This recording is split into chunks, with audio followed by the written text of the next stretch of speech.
abran kallo dosha mudesosa Tutu sena da jala kifto ada Ufadu temboni ada bonsa kabuda Tumfura hoya sabona situ ada bonsa Sagale kala yongara namarasa Ifitina kabijari pirabasa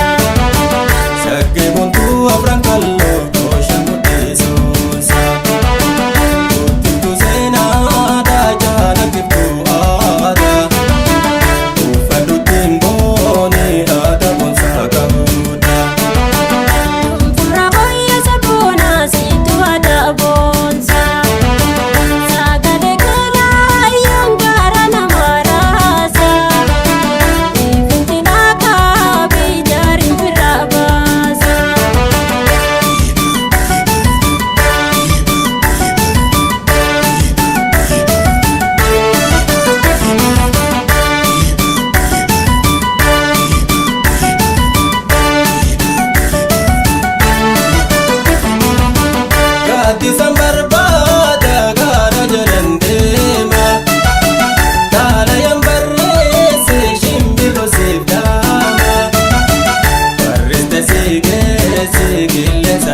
tumadhaadu itti obsee tumadhaadu itti obsee tumadhaadu guyyaa guyyaadha inninu ni agarramee wajjinu guyyaa guyyaadha inninu ni agarramee wajjinu kee bareenni qaaliinu na bochisee kee amalinu na bochisee kee amalinu yaa kaanoonneerra na teessu kan yaanni kenna jabeessu dhuftee na laaluun dandeessu dhuftee na laaluun dandeessu dhuftee na laaluu hin dandeessu bareenni kee amala arjoomni kee jaalala miidhagni keetis daran dhaabbanni kee waa tola kabajaa fi arjoomumaa hundaa sirraa wal gahee kabajaa fi arjoomumaa hundaa sirraa wal gahee miidhagni kee hagaan qabu boonaan biyya koonaa lubbuu miidhagni kee hagaan qabu boonaan oromiyaa naa lubbuu bareenni kee ammanaa ammansi heeffituun dandeeyyu